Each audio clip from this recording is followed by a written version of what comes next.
Assalamualaikum dan salam sejahtera. Dengan hanya satu suku kata, ia mampu mengubah perkembangan bahasa kanak-kanak.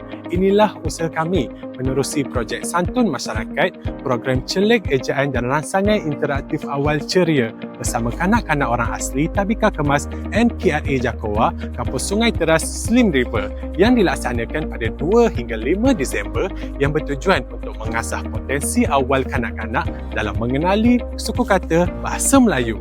Komuniti sasaran bagi program ini dipilih kerana mereka didapati masih lagi lemah dalam penguasaan bahasa Melayu, khususnya dalam menyebut suku kata. Buktinya dapat dilihat menerusi analisis keperluan yang dijalankan secara temu bual dengan guru, ujian diagnostik dan analisis dokumen. Terdapat 22 aktiviti yang dijalankan dalam program tersebut. Pada hari pertama program, aktiviti yang dijalankan adalah ujian pra-penilaian untuk menguji kemahiran membaca kanak-kanak Tabika dan juga aktiviti mari menyanyi untuk mengenal huruf. Seterusnya terdapat 4 aktiviti yang bertujuan untuk menyebut satu suku kata iaitu carta vokal, lompat suku kata dan pokok suku kata. Pola suku kata yang terdapat dalam aktiviti ini adalah suku kata terbuka V dan KV serta suku kata tertutup KVK dan VK. Pada hari kedua, terdapat 7 aktiviti untuk menyebut 2 suku kata iaitu kereta api laju, pasang blok, kopiti bijak, mari memancing, pasu suku kata bergambar, susu cepat dan papan damak ajaib. Aktiviti ini bertujuan untuk menyebut gabungan 2 suku kata yang berpolakan KV tambah KV, KV tambah KVK, V tambah KV, VK tambah KVK, KVK tambah KV, KVK tambah KVK dan V tambah KVK. Pada hari ke-30 terdapat 6 aktiviti untuk menyebut 3 suku kata iaitu pilih dan cantum, tembak dan eja, cari ibu ayam, suku kata bertingkat, cari kawan-kawan kamu dan sambung dengan cikgu. Aktiviti ini pula bertujuan untuk menyebut gabungan 3 suku kata iaitu pola KV tambah V tambah KVK, KV tambah V tambah KV, KV tambah KV tambah KV, KV tambah KV tambah KVK, KVK tambah KV tambah KV dan KV tambah KV tambah VK. Pada hari terakhir, aktiviti yang dilaksanakan adalah lari dan susun untuk menyebut gabungan 4 suku kata dan ujian pasca penilaian untuk menilai perkembangan kemahiran membaca kanak-kanak Tabika dan akhir sekali upacara majlis penutup program. Sepanjang program tersebut juga kami menghasilkan sebuah sudut bacaan dengan melakar mural, mengecat mural dan hias sudut bacaan tersebut.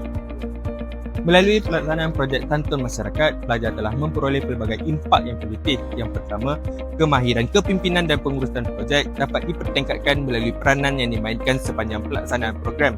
Kedua, kemahiran komunikasi dapat diperkukuhkan lagi melalui interaksi secara langsung bersama komuniti orang asli.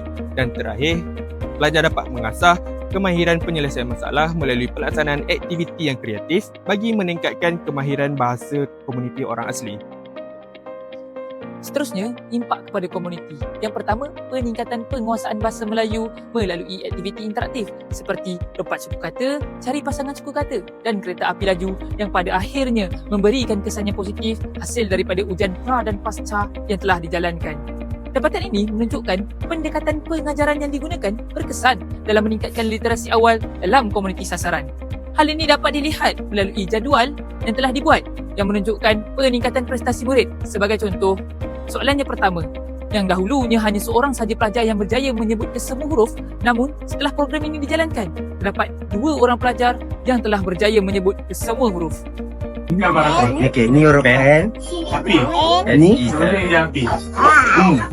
okey, ni huruf apa tadi? Huruf M.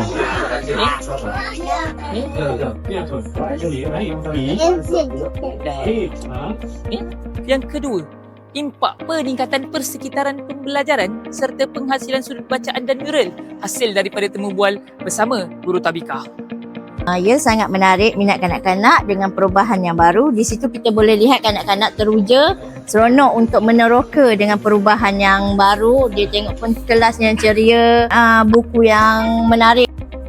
Secara keseluruhannya, program Santun Masyarakat ini dapat membantu murid tabika tersebut dalam mengenal huruf, suku kata asas serta membaca perkataan yang tidak dapat dibaca sebelumnya. Selain itu, program ini juga secara tidak langsung dapat membantu memenuhi keperluan pihak tabika, terutama dari segi kemudahan infrastruktur serta dapat menggalakkan minat murid untuk terus membaca. Program Ceria telah membangunkan kemahiran insaniah yang sangat bermakna dalam diri kami. Kami belajar kepimpinan dan pengurusan dalam melaksanakan aktiviti, membahagikan tugasan dan memastikan program berjalan mengikut tentatif. Kami menjadi lebih yakin dalam berkomunikasi secara berhemah. Kemahiran penyelesaian masalah turut dipertingkatkan dalam menghadapi cabaran yang tidak nyata dan perlu membuat keputusan dengan cepat. Pengalaman ini sangat berharga dalam bentuk profesionalisme kami.